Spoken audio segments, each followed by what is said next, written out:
Hello and welcome to Live with Art with me, Anna Gammans. I am very, very excited to present my guest to you today. I hope everyone's feeling a little bit festive. I put on a green dress because I thought that was quite festive, and I have it on good authority that my guest today is also wearing a very loud and festive shirt. So I'm very excited to introduce you to Tabish Khan, who is, many things to many people, but the people's art critic. He is a visual arts editor for the Londonist. He does a column for Fad magazine as well. Just all round great guy. He's also an art addict like myself. So we're going to have loads to talk about making art accessible, about what to do around Christmas. Again, so many things to talk about. I won't dilly-dally too long before I introduce you. I'll just see if he has joined the conversation. Oh, he is joining the conversation. Right on time, Tabish. Thank you. Welcome to Live with Art. Oh, hang on. Almost. I can hear you. Ah, there you are. Oh, it always happens. I have to adjust my camera as soon as it's very annoying. Preempting where my framing. Come on. Welcome, Tabish. Hi, how are you? I'm very well, thanks. How are you? I'm very well. I introduced you as you were wearing a festive shirt, and I'm really glad that you, in fact, did keep your promise. You are wearing a festive shirt. We're wearing green and red, even though not feeling so festive at the moment with the news, but it's fine. This is an upbeat Friday, and we're going to keep it. We're going to keep it fun. So Tabish Khan, welcome to Live with Art. You are the people's art critic. You are a visual arts editor at Londonist. You're a columnist at Fad, an art addict. If anybody is going to be able to recommend great exhibitions and tell you what you need to go and see, it is this guy. Welcome to Live with Art. Thank you for joining me. Thank you for such a wonderful introduction. Well, it's not very, it's all truthful. I'm not trying to flatter you. Right. Okay. Let's start with a little bit about your path into art, because it was very unconventional. You do so many things in the arts, but you didn't join in a way that I would have expected. So let's hear a bit about your background. Yeah, sure. I will try and keep it as brief as I can. It's quite long-winded. So I went to university to study biomedical science. So glad this is not happening over lunchtime, because I spent a lot of time cutting up dead bodies, dissection, and specializing in anatomy. So that's where I was, and then I didn't know what I wanted to do after uni. Like no one else, most people don't, right? So I stumbled around, and I stumbled into a job in the energy sector, which is still my full-time day job, is in energy policy. I've been doing that for 13 years. But while I was working there, I used to commute on the underground, like everyone does, and I thought, what can I do outside of work that's interesting? And you see posters on the tube for like Royal Academy, Tate, National Gallery, and I thought, why don't I go to some exhibitions, because I don't know anything about them. I haven't been to any since school. My family's not into it. My friends aren't really into it. So I started going, and I got a bug, and I thought, this is great. Someone said, why don't you write about it? So I started writing a blog back when blogs were novel and something new. And then I pitched at Londonist, who was all volunteer-led. And like, sure, like, we can't afford to pay you anything, but, if you want to write, you can write.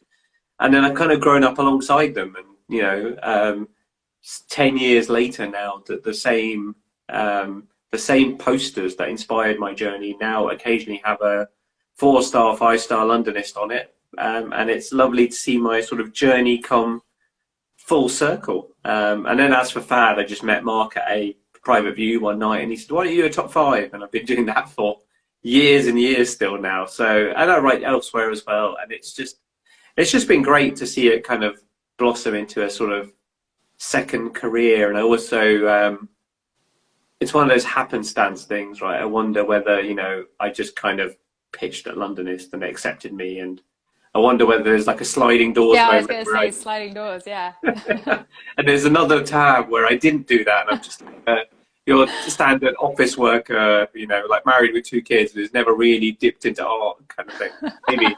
Maybe there's that other tab in a parallel universe. Well, for anyone listening that is, yeah, working in an office job, married with kids, maybe not the married with kids part, that part's great. But if you are thinking of changing careers, it is not too late. Tab can give you some great advice on how to transition. Yeah, I think your story, as you said, comes full circle. The posters that you were inspired by and now the posters that you're on, that is fantastic. And I have seen you on posters on the tube, in fact, so I can verify that.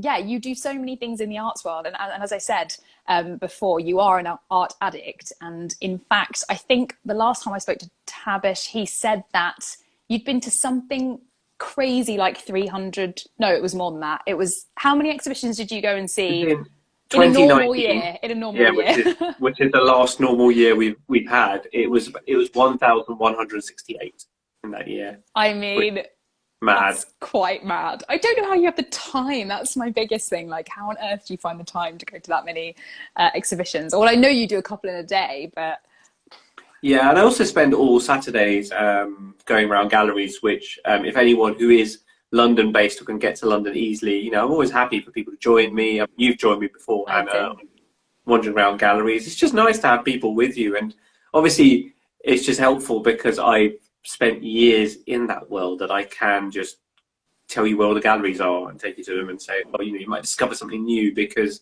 let's face it, not all galleries are the easiest to find or easiest to get access to. You have to like ring a buzzer and find out it's like down some stairs or up some stairs. So yeah, we are going to talk.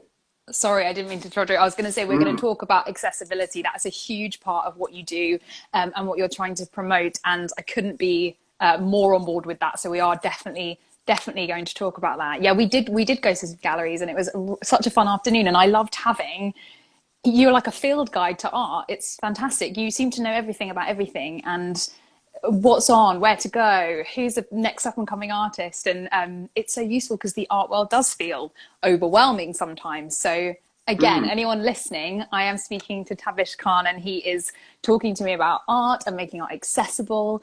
It's worth following this guy if you do anything in art or interested in getting into art, or maybe your partner's interested in art and you don't know anything about it. This guy's for you. Right, okay, enough of me just fangirling you. How is it working as a writer and an art critic? You've mentioned that you write for, you know, the Londonist, Fad magazine. Do you find it overwhelming to choose what to talk about? You see so much. Yes, it's one of those things, isn't it? So I'm always worried that when we're having a discussion like we're having right now, you're going to say, what's the best thing you've seen recently? And even though I've seen hundreds, I'll just go blank. And I'll be like, look at what I've written online. And it is that thing, you see so much that you kind of get this thing called art fatigue, where sometimes you see so much, you're like, oh, can't remember. But I do love it. And there's always, and I think why I love it so much is it's always got new ideas and new concepts, and you can discover new things just walking around London's galleries all the time. And I'm not saying every artwork is going to speak to you, or every exhibition is going to be something you love. It may not necessarily be so, but it's that idea of you're opening yourself up to experiences. Sometimes you love it, sometimes you don't. I mean, being an art critic is great. I think it's like my favorite job. It's like my dream job. Only if I paid enough that I could quit my day job, that would be even better. But not quite. It'll happen. It'll happen.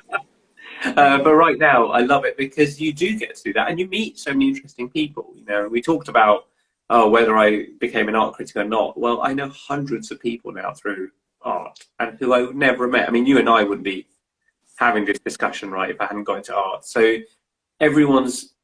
that's the best thing I think about in life, is just meeting new people, new ideas, and that is what art lets you do. And it's weird. We're going to talk about accessibility later. It can feel quite intimidating because having an opinion about something that's so subjective is really tricky. You know, I think people feel a lot more confident having an opinion on like movies and books than they do on art, because it's so like, you know, beauty's in the eye of the beholder sort of view, and people never know quite what to think, and you know, they just know what they like, and they go like, oh, why is that in the Tate and this is just in a high street gallery? What's the difference? It's not easy. So I think that's what throws people off. But I think once you get inside, it is a generally very friendly world. Obviously it will have horrible people like every world does, but on the most part, I think people in the arts are generally just really friendly and welcoming. Yeah, we'll go straight into talking about accessibility as well, but I would also agree with what you said, which is that people in the arts world tend to be really open-minded, which is so nice when you're trying to make friends in your personal life and sort of explore London and explore, I guess, the world really. And the people in the arts tend to be really forthcoming and open-minded, which is really pleasant. And I've certainly found that with you. So let's talk about accessibility. You mentioned there is kind of a block sometimes. You know, you're somebody that maybe, if you're somebody that doesn't go to galleries often, it can be really intimidating. And how sort of are you trying to make art more accessible as well? Because I know this is something that you really care about. Yeah, I think it is important. I'm not sure how accessible I've made it, but it's just like kind of talking about art in a way that people don't think about. So, for example, you and I go to galleries quite a lot, and we know that your commercial galleries, so the kind of galleries you might find loads of in Mayfair, for example, like commercial galleries, they're essentially galleries that exist off selling art. Mm-hmm. So for that reason, they're essentially like a shop front. I know they won't like being called a shop front, but they are a high-end shop front. So they are free to visit. Yeah. And I think people don't even think that. They look at a gallery and they go, "Oh, I mean, I like what I see through the window, but I surely can't go in there. You know, I have to make an appointment, or, you know, I have to pay to go in." I've been in so many galleries, just chatting to a gallerist, and someone walks in very tentatively, or say something like, "Is this space for me?" Yeah, is it free? Can I come in? And of course you can. You know, it's just. But then also, you know, you go to a lot of these Mayfair galleries, and there is that sort of classic. It's changing slowly, but that classic of someone behind the front desk just kind of looks you up and down, and it goes back to their laptop, and it's like, well, okay. Can you afford this expensive artwork? Yeah. You're wearing the wrong kind of watch. You know, you got your Casio on. You're not one of those collectors. All right, not going to talk to you, and that is changing, but it does put people off. So I think I always mention that, you know, on every post, every post that I do about an exhibition, I always mention what the cost is. When's it on? I'll mention if it's not open weekends, because that's important. Mm-hmm. A lot of galleries are still very old school and we're open Monday to Friday, and you think, well, most people work Monday to Friday, so unless they work in that area and they've got a lunch break, they can't see it. Yeah, absolutely. And I know your articles also, as well as putting the price on, you're fantastic about that. You let people know when tickets are. You do cover a lot of free exhibitions as well. Is this something that's intentional? I think so, yeah. I think it is important that we should point out that there is a lot of free art to see, because people think, oh, you know, is art an expensive hobby? Well, you're buying art can be, of course. It can be a very expensive hobby, but visiting art, as long as you can afford the cost of travel, isn't really, because so much of it is free, and not just about major museums, but smaller galleries too. And so I think that's what people need to know about and want to see. And in terms of other things, such as, you know, another thing that you and I will know, Anna, because we're steeped in the art world, is so-called private views are not necessarily always private. I mean, this is true. Some have a guest list, in which case you're right, it's a private view. But even then, often you just need to RSVP to an email to get on the guest list. You don't need to be someone quote important, you know. So why is it still called private view? Why isn't it called opening night, which is a lot of time what it is? The irony I always laugh about is the fact that most private views at public institutions, so like Tate, Royal Academy, National Gallery, are indeed private. Most private views at private galleries, as in commercial galleries, are often public. So yes, but things are changing. I know White Cube now actually puts the private view date and time on its website. It still calls it a private view, but it's out there. Everyone knows, which it didn't used to before. So things are starting to change, and I'm hoping it makes art less exclusive. Mm-hmm. Yeah, that's so interesting. I didn't think of that. You're right. The public galleries have actually private views. And vice versa. That's very strange to think of it like that. But there is this shroud, isn't there, of like, oh, the private view, have you been invited? And I think a lot of people struggle with thinking about whether they have the authority to have, as you said, an opinion about art, and even to be at these kind of events. But I think you will join me in saying that art should be for everyone and enjoyed by everyone, and everyone's capable of having an opinion that is worth just as much as anyone's. I think so. And also, when we talked about my story at the beginning, which is I came from a non-art background, all I really want to do is, it's great if people within the art world respect me, and a lot do, and that's amazing and wonderful. But I also want to reach out to those, say, Tabish Khans in waiting, those people who haven't quite discovered this love of art. Now, I don't mind if someone takes a punt and they find after going to quite a few exhibitions, it's not quite their scene and it's not for them. That's all right. But I think not enough people get to that point of being able to make a decision because they haven't experienced it enough. And that's quite sad. And I feel like everyone should give it a try and then decide for themselves whether they want to get more involved or not. And if I could just reach some of those people, I think that's amazing. Absolutely. And I think as we were talking about accessibility, and for those of you that have just joined, I am with Tabish Khan, who is talking about accessibility in art and his role as a writer, a critic, the people's critic, which is a name you very much deserve, having mentioned what you have just done about accessibility. And you are for the people. You're for the people that know art. You're for the people that don't know art. And you're for the people like kind of at the crack in the door going, is this for me? Can I get interested in art? Do I have an opinion? Can I have an opinion? You're for those people. That's what I like about Londonist is that I've written for them for years. So obviously I owe them a massive debt of gratitude for what my job has become, but also because it is publication for the generalist. It's not a publication for the art specialist. And as much as it'd be amazing to write for art magazines, I prefer to be in a place where, one, you don't need a subscription to read it, it's free to access, and two, it's reaching an audience that isn't just the art audience. Even Fad magazine has a wider reach across the arts as well. And I think the less niche a publication, the more it kind of suits my writing, I feel. Yeah. Absolutely. I agree. I think it's really nice to be in a space where it's not for people who are knowledgeable necessarily about art, but can learn. It's a really inviting space to learn about something different, something new. Talking of something different, something new, I read in Keeping Tabs on Tabish, which is your fantastic newsletter, which, by the way, you should join up to, which we'll give the audience details to that at the end. But you went to see Life Between Islands at Tate Britain recently. I would love to hear about this. This is about the British Caribbean influence on art that has been over the last 40 years at Tate Britain. You mentioned some really profound things as well in your review. I would love for you to talk a bit more about that because I think it's an overdue exhibition. Yeah, of course. So yes, like you said, Anna, Life Between Islands is about British Caribbean art and the influence it's had on the British art scene from kind of the Windrush generation through to modern artists working or contemporary artists working today. And what's great about it is I think, we're realizing that British art is a kind of sum of everything that's come together. So this is just one part of it that contributes to Britain. And I think that's one of the things I love about living in London. It is just this kind of cultural melting pot of everything. You can find like someone who speaks pretty much every language in the world living in London. You can probably find every type of cuisine.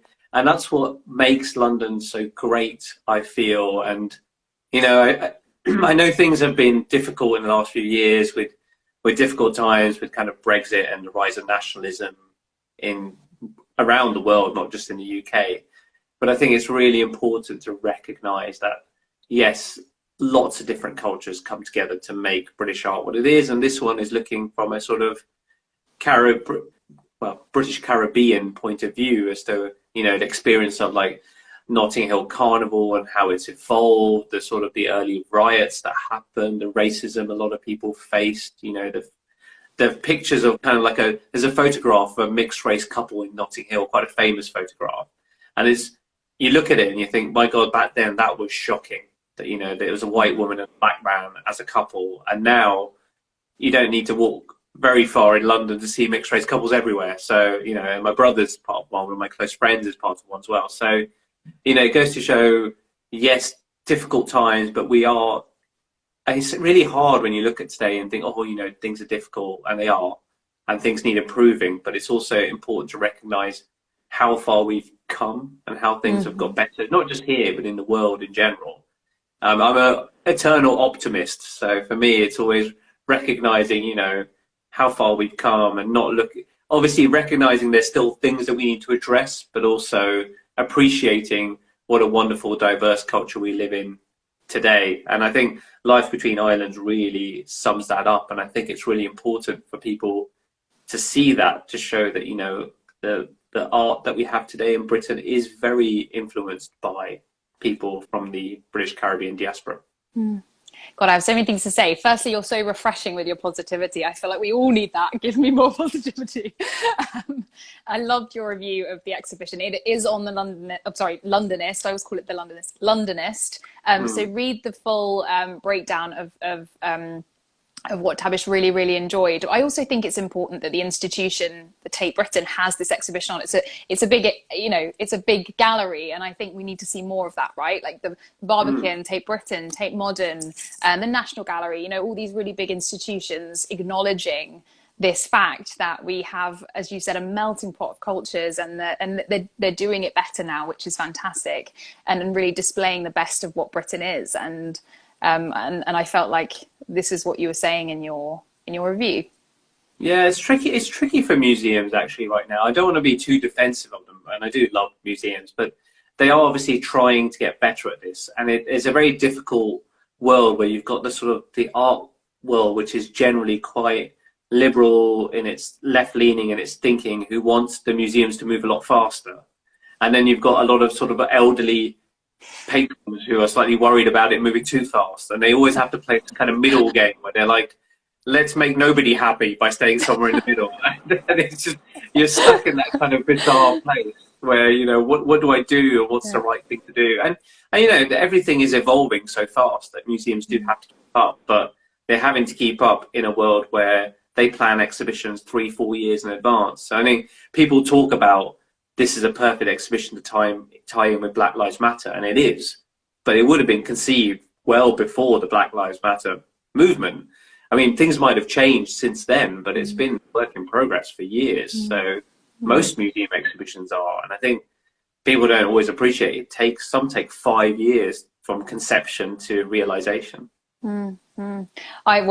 Absolutely, and that is very interesting. That they do take years, and you're right. But it just sort of shows that we have consistent undercurrents, social, economic, political undercurrents that are just resurfacing and continue to be relevant, like Black Lives Matter. Which is something that, you know, really importantly is being kind of spoken about now, thank goodness, in art as well, which is great. You did name your, was it top 5? I wrote a little note here. Yeah. You wrote about what your, oh no, wait, this is I'm still on this exhibition because you detailed some incredible pieces of work, one of which was, you mentioned there were busts that were kind of half carnival, half sort of sculptures from way back when. I'm not describing that very well at all. No, Hugh Locke, he created busts of monarchs from the Empire era, Queen Victoria and the other monarchs that ruled over during that era, and kind of covered them with these carnival-esque headdresses and so on, but with also references to colonialism in them. And it's fantastic work. He's done it before. I remember touching on what we talked about just now. He did it once on the HMS Belfast, where the HMS Belfast was meant to have a last stop in the Caribbean before it came back, but it didn't make it in the end. And so he imagined what it would have been like if the sailors had gone to carnival in the Caribbean. So he had them bedecked in sort of regalia and headdresses. And it was a fun and interesting exhibition. And there were lots of complaints from people. Like, oh no, what are you doing putting these mannequin sailors covered in carnival regalia? And you're like, well, one, they're mannequins. Okay, they're not actual tributes to people who passed. You know, they're mannequins in space. And it's not controversial in the slightest, but it shows that, you know, there's still a kind of pull and push that museums have to kind of sit in between, kind of do their best to get through, which I think the Imperial War Museum, who run HMS Belfast, do a great job. I think one of my favourite exhibitions ever was at theirs, which was kind of art in the age of after 9/11, which was a really powerful exhibition around kind of how people see things now and the difficulties certain people face, and obviously me being of Muslim heritage and, you know, the backlash against that community after 9/11. So it was really powerful stuff, and great that they put it on. Absolutely, yeah. And As well as, Race, mentioned exhibitions being timely. I know that there was a piece of work in the exhibition which I wanted to talk to you about because I thought it was so interesting. You mentioned Barbara, is it Barbara Walker?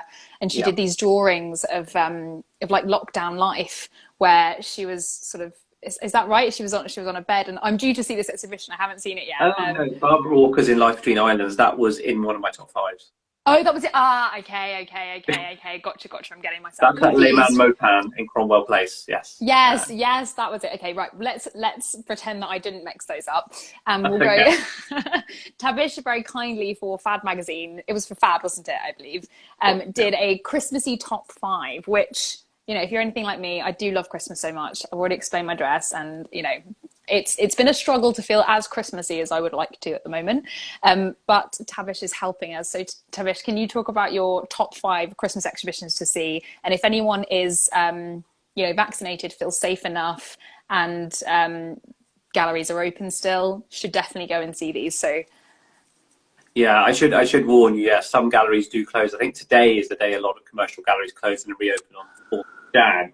But most of these exhibitions will run through to 8th of Jan. So there'll be a week to early Jan, assuming obviously you feel safe in that situation, like you said. So some of the things were, so Magda Archer's got one until 22nd of December, where she's created a Christmassy one, complete with Christmas tree and chocolates, that you can eat chocolates when you turn up. It's a lot of fun.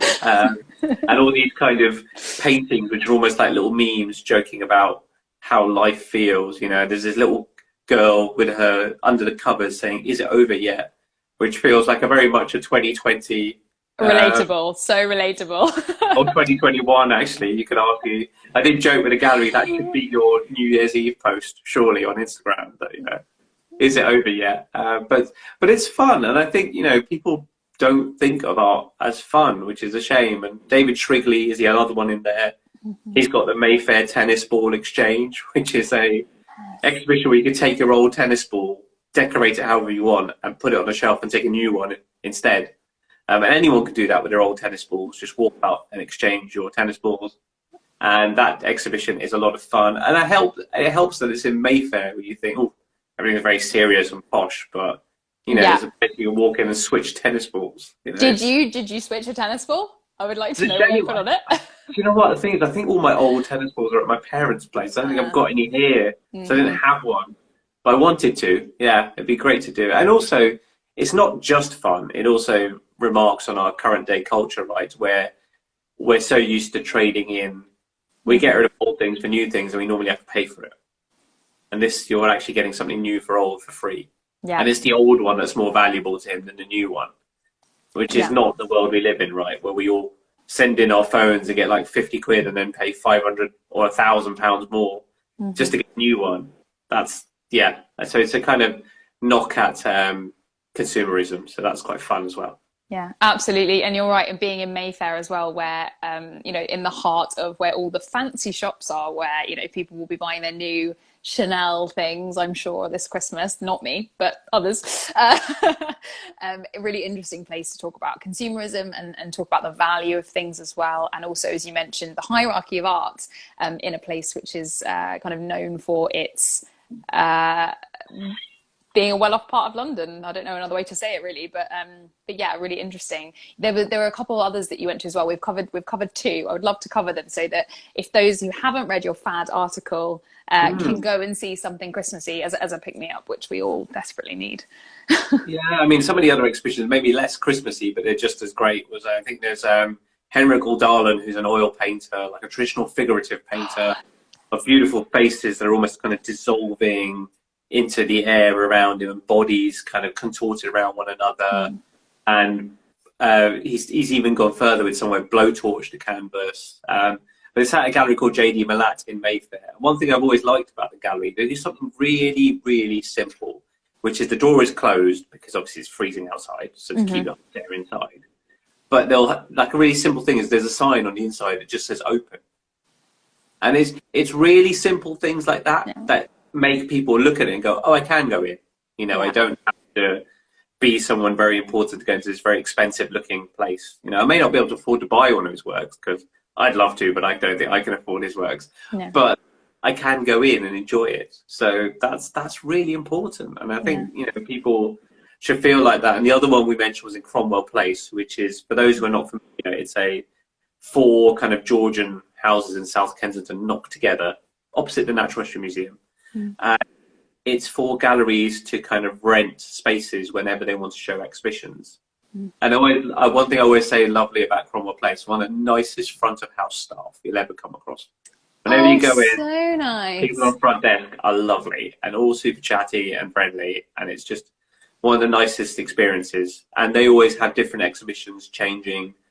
So they've got one, which is the one that you mentioned about a woman on a laptop. Yes. It's kind of a very lockdown image. They've also got the Taylor Wessing Photography Prize, which this year can't be in the National Portrait Gallery because it's being renovated. So I went to Cromwell Place. That one is ticketed. But the one that I mentioned, Billy Zangewa, with the woman in lockdown, that is free. So they always have rotating shows. So I think that's another great idea, that, you know, you can just rock up and, yeah, there's lots of different exhibitions within one big hub. Yeah, absolutely. Yeah, and if you're going to do a day of gallery viewing as well, really, really handy to get as much art in as you can.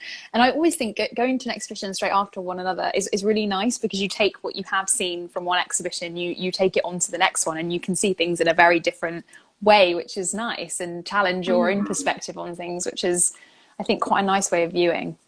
It's a nice add-on to if you've gone to the V&A to see something like one of their big exhibitions. Or, yeah, I always love the V&A. There's one gallery, and I'll get the number wrong.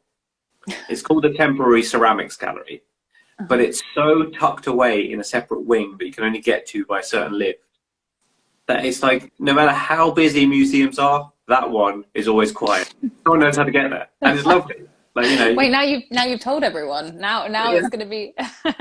Well, good luck finding it. I always say challenge yourself. Find it without asking any of the really helpful guides out there. Just try and find it yourself. It's really confusing, and you go, oh. But you know, old buildings are like that. You know, that's just how life is. Absolutely. Well, I didn't know about that room, so I'm excited. I did recently go. Did you see the Alice in Wonderland exhibition, the Lewis Carroll? Great. Did you enjoy that? I thought it was fantastic. Oh, it's great. It's so big. It's like so vast. I know. And then there's really nice little touches to it, which you don't always appreciate until you've actually thought it through. And to be fair, I didn't clock this originally, as a curator told me, was that at the beginning, it's very much about Lewis Carroll's life and his inspiration and his daughter. And it starts off as like a very typical museum exhibition with lots of things on walls and in cases. And as you go further in, it gets more and more trippy. And the whole idea was that as you go through the exhibition, you're supposed to feel like you've gone further into the rabbit hole. And it just works so well that, you know, by the end, you're dealing with these like crazy psychedelic installations and VR. You can play croquet with hedgehogs and, you know, like she did in the book. It's amazing. Yeah, absolutely. I was just about to say that the way they've done it is fantastic. And it does feel like you're sort of falling further and further into kind of madness, which I suppose is very intentional. And as you said, you spoke to the curator about it. I remember I did do the hedgehog, the hedgehog VR set thing. I was terrible. I was so bad. Yeah, I was trying to shove them too far. I think I was a bit aggressive with it. I should have maybe been a bit more chill and just, I think you're supposed to let them go, anyway, I won't ruin it for those of you who... I was going to say, public advisory note would be, don't let Anna anywhere near hedgehogs with a mallet. No, absolutely not. I think that's I'm glad you've said that. Somebody needed to. Yeah, absolutely. But no, I thought it was absolutely fantastic. I was delighted to go. Really interesting to learn about Lewis Carroll's life as well. I had no idea that Alice was a real person, or based on a real, relative of his as well. So who else? Fascinating. Now, you have been judging. You've been judging 2 awards, I believe. Talk us through those. I know one is for sculpture, the public sculpture award, I believe. The Mars Public Sculpture Prize is around what is the it's an award for public sculpture that's been built in the last year, which, when you think about it, is not that much, given that it's got to be in a public setting, so accessible to the public. And it's got to be permanent, because a lot of sculpture you see go up isn't permanent. It's there for a few years or a season at most. So permanent sculpture is very rare. And then you've also got to look at sort of how it engages with the audience and what works for it. So obviously anything can be nominated, and included it was the Maggie Hambling one in Stoke Newington. which did not get thankfully shortlisted. Yeah, I know. Yeah, I remember I'm not a fan. We've had a Yeah. conversation about this. I Controversial actually subject. said probably shouldn't be sharing this publicly, but why not? On the committee, I did say to the rest of the committee that if this thing wins, I'm publicly disavowing myself from being a judge. I wasn't involved. It wasn't me. But thankfully, we had a really good shortlist. And you know, how do you compare like an abstract, towering sculpture by Philip de Barlo to something more figurative and traditional?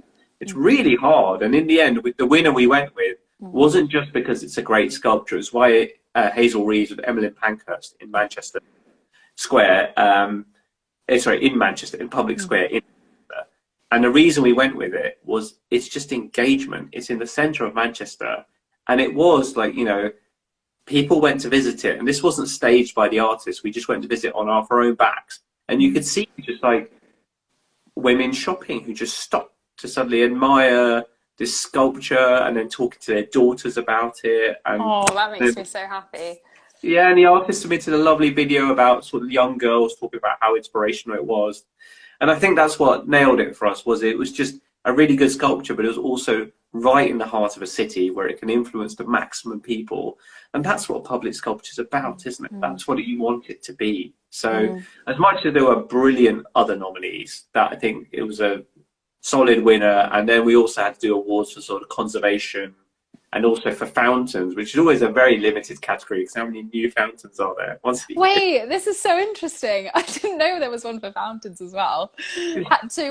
Where did you go? Tell me where you went. Well, the thing is, I mean, I think that the one that won was Mark Wallinger's one in Runnymede, which is in the middle of nowhere where the Magna Carta was signed. But it's this beautiful reflective fountain where we had to actually have a debate around whether it's a fountain or not because there's water involved. But does the water have to be bubbling? Because if it's not bubbling, this one doesn't have bubbling water. But we agreed that it was anything that where water was involved in the structure counted. So that was the winner. And the conservation one was eye-opening for me because I know nothing about sculpture conservation. So listening to experts talk about the techniques that we use and you had to think about it, that was fascinating too. So yes, it was really interesting for me. I was one of the worst judges in the sense that I didn't get to travel to all the places that I had to see all these sculptures. I saw all the London ones. I didn't see many outside of London. It was really bad. You're one of those people that's like, I don't do outside of London. I'm sorry. I'm really bad at that. I think it's because London's art scene is so vibrant. It just keeps me occupied all the time. Sure, it's not like I never run out of things. But I do want to travel more and more beyond. I mean, I did my first trip to Yorkshire Sculpture Park this year, which I'd never been to. That was amazing. Did you see Kate Doherty's exhibition? I knew you would come back to me. I don't know whether that was part of the... She took over the Yorkshire Sculpture Park. I actually spoke to her a couple of months ago with Konstantin Novozolov, and they did this fantastic exhibition with a map, and I don't know if that was the one you saw. Oh, I don't know that was on. Joanna Vasconcelos was on, along with Damien Hirst and Rachel Nebo, but I don't think hers was on at the time. Yeah, but we'll keep going back because it's amazing. It's always great there. It's always great there, and the staff there are really, really lovely as well. You know, the curators are fantastic, and really, really nice place to go and see. There you go, a recommendation outside of London. But Hazel Reeves' sculpture is fantastic because it is also this is who won the sculpture prize, and for Emmeline Pankhurst is, you know, she looks like she's giving a speech essentially, and you can sit and actually look at her giving the speech as if you're an audience. It's in like a seating area, isn't it? So it just goes to show that context is really important as well to the sculptures, and really, really lovely that you know, mothers, daughters, you know, were sort of explaining, and you know, men too, hopefully explaining the importance of her and history. So yeah, absolutely. And then the second prize, the 4x3, which is put on by, I've got the Huxley Parlour. Yeah, so Huxley Parlour is a gallery that's changed a little bit recently. It used to be predominantly photography, but now it does a mixture of photography and painting and all other types of art. But downstairs they've got a small space and they want to, make that more sort of for experimental things. And there've been some great exhibitions down there, including the really bizarre one where there was like a band playing, but the band was led by a taxidermy duck, animatronic taxidermy duck, and there was a moving hand that moves around off the stage. And I remember I was watching, was on stage, and then something clawed at my foot, and I was, oh, what the? It's just, I was in the way of this moving hand, disembodied hand. No, That's awful. Yeah, it's brilliant. So they now decided to do a prize of artists to take over that space, but with a grant and some money to do something. Essentially, it's aimed at artists who, from different backgrounds, maybe different socio-economic backgrounds, but people who couldn't afford to do something that they'd want to do. And I think that's what's great about it. You know, we're saying to artists, right, what could you do if you had the money, and pitch that? And the winners have just been announced. I'm really looking forward to what they do with the space. I've seen obviously their written proposal, but seeing it in the flesh when built will be trickier, or will be different.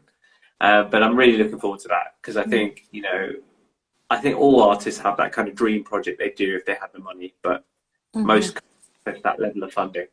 This is such a democratic prize, isn't it? Like, this is what I love about what you do, and I'm so glad you were involved in this project, because it's no small amount either. I think it's £5,000 per artist to really put their dream show together. And you're right, every artist has that sort of dream show that they would love to do, and yeah, money can sometimes be the only thing stopping you. So yeah, really, really exciting prize, so worthwhile as well. I'm really glad. Yeah, and I think, you know, you'll definitely echo this, Anna, but we don't really talk about money, and it's an interesting one, because I get it. You know, if your art is not about, you don't become an artist because you want to make money. You want to make art, become an artist because you want to create art.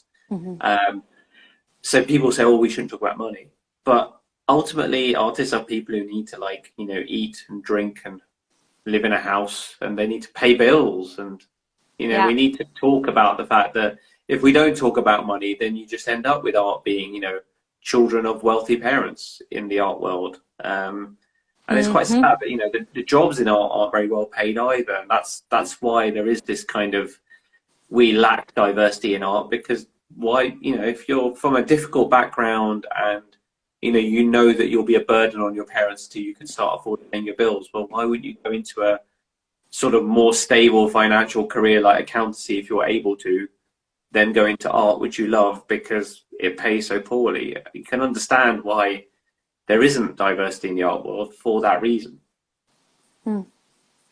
Oh, I've lost you slightly there. I'm hoping you came back. Are you live with me now? Yeah. You are live with me now. Fantastic. Yes, if anyone just didn't catch the end of what Tabish was saying, I'm hoping they did. It might have been my internet, but that why would the art world be diverse when, you know, if you can't necessarily afford an unstable career and you think you might be a burden on your family, then why would you take that risk? Why wouldn't you just go into something more stable? You know, it breeds the same sort of people in the art world. You're quite right. And yeah, money seems to be a dirty word to a lot of people in the art world, which is strange to me, because again, it's that sort of attitude that really creates this hierarchy, and also really blocks off everyone from being able to enjoy art and work in art. So yeah, thank you for mentioning that. I couldn't agree more with those sentiments myself. Yeah. Yeah, and I think it's one of those things where people go, oh, well, you know, you've got a career that you love, so money doesn't matter. And it's like, well, it does matter. You know, everyone has to pay their bills, you know. Yeah. As I always joke when people say, oh, wouldn't you go like full-time art critic and like ditch the other job? And I always feel like saying, well, you know, I'd like to think that my bank is cool, that if I miss the mortgage payment, I'll be like, I'll get it next month. It's all right, guys. But unfortunately, they're not, you know.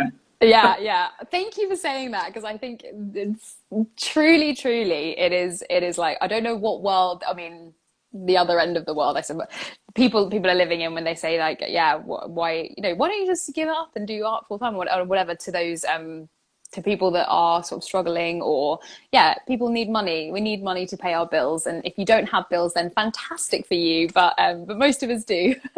So yeah, absolutely. Especially if you're living in London, right? 100%. I hope that resonated with anyone who needed to hear that. So okay, you're judging exhibitions. How hard is that? Because we met, as in, I don't mean that came across like it isn't hard at all. I meant, how hard is it to choose? Because when we were first introduced, you were judging the ING Discerning Eye Open exhibition. And you were really struggling with that because, as you can see from Tabish's background, you love art so much, and there's so many different types of art in your house. How do you make a call? What's your criteria, if you don't mind letting us into a few of your No, secrets? it's really difficult, and especially with ING, which was because it was done on Zoom because it was 2020, obviously. But it was 2 solid days, 9 till 6, of looking at artworks on screen, right? Ooh. With breaks, obviously, occasional breaks, but that is tiring. And the amount of time, we had thousands of submissions. Each work got maybe a couple of seconds on screen, right? That's all it had. And you had to either say, hold that, let me have a closer look, or just let it go. And unfortunately, it is just kind of the visual impact that it makes there and then that is the biggest hit. And also things like, a lot of artists' work is recognizable. So the more you've shown, the more I may spot it and go, oh, I think that's an artist I know, and therefore makes me look at it again. Because once I've seen your work in the flesh and got a concept of what it's about, the next time I see it, that instant memory will come back to me. And that helps a lot. But you also have to be quite clever about how you apply for things, because you need it to make a very quick impact. I've read lots of proposals by people, or like press releases from artists, and it's like 4 paragraphs long. And after the 3rd paragraph, I'm like, I literally have no idea what you do. Like really basic things like, are you a painter or a sculptor or a video artist? It's like, I've heard a lot about how you're inspired by 18th century French philosophy, but I don't know anything about what you do, right? And it's just that very get to the point, very quick. And I get hundreds of emails a day, and as long as they're all art relevant, I have something which I call a 3-second rule, which I give something 3 seconds to make an impact. And if it doesn't, then it's deleted, because that's all the time I have. And so I almost start my emails to you with something that isn't true, but will grab your attention. I'm kidding. But also things like, the fact that you and I have an pre-existing relationship means that you can get my emails answered. And I'm likely to look at your email, because I know it's Anna, who I know, and I know that she'll ask stupid questions. I'm in there. Or try and pitch things like, because I'm a journalist, I'm on loads of databases, but they just scrape my details. So, I get press releases for all kinds of things, and I'm not going to pay any attention to like, did you know that camel milk is the new superfood, or want an advanced copy of a new erotic novel, or like, I get all these sorts of things. I think, well, great, but I'm not going to look at them. So that concise, kind of helps. Being concise, brevity is important. Absolutely. I always say to everyone, you should have a one-liner that sums you up as an artist. And that's what should be on your website, on your Instagram profile. It should just be very succinct. This is what I do and why I do it is the key things that matter, right? That's all you need to get around, and then you can put all the other detail below it, which is great. But that's important. And also, what else do I say? Oh, for other artists, some artists would say, well, my work is not naturally visually striking. And there are tricks around that. So you can almost, what I sometimes do is I kind of say, you can put your name as an artist and also put in brackets the kind of art you make, which kind of sometimes helps. But if it's like Anna Gammans, brackets, like microscopic art, whatever, if I was thinking of something that wouldn't be visually striking, then people will be like, oh, that image is tiny. Oh, now it makes sense on screen. Okay, I got it. I'll pay attention. Context. Yeah, I think it really helps, and I think people don't do it enough. So I think that's an important thing. Yeah.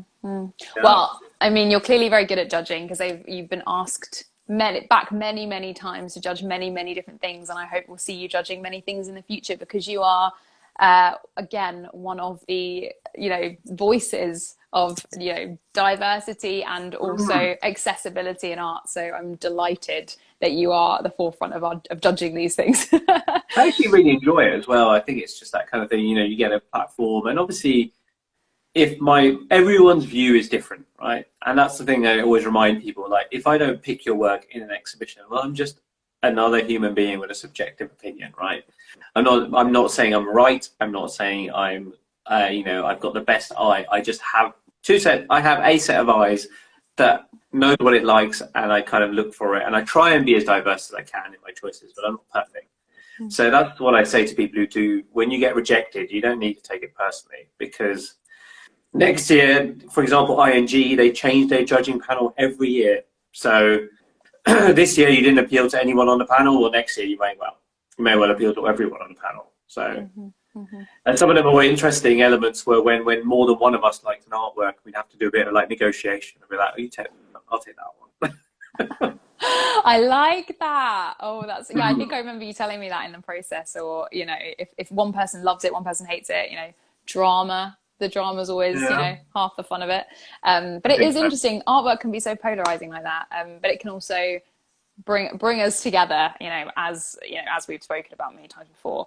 Definitely. Obviously, it's very, very hard to plan things right now. You know, we've covered going into Christmas how, you know, a lot of galleries are shutting their doors for Christmas for various reasons. Is there anything you're particularly looking forward to in the new year that, you know, hopefully is still going ahead? Yeah, it's a tricky one, isn't it? Because we don't know. Post-Christmas, I guess we'll find out what things look like, right? And yeah, we'll see. But, you know, there have been some great things that have opened this year. Obviously, like the Courtauld Gallery reopened after a long closure for three years. So obviously they've got a Van Gogh self-portraits exhibition that will be opening next year, which should be amazing.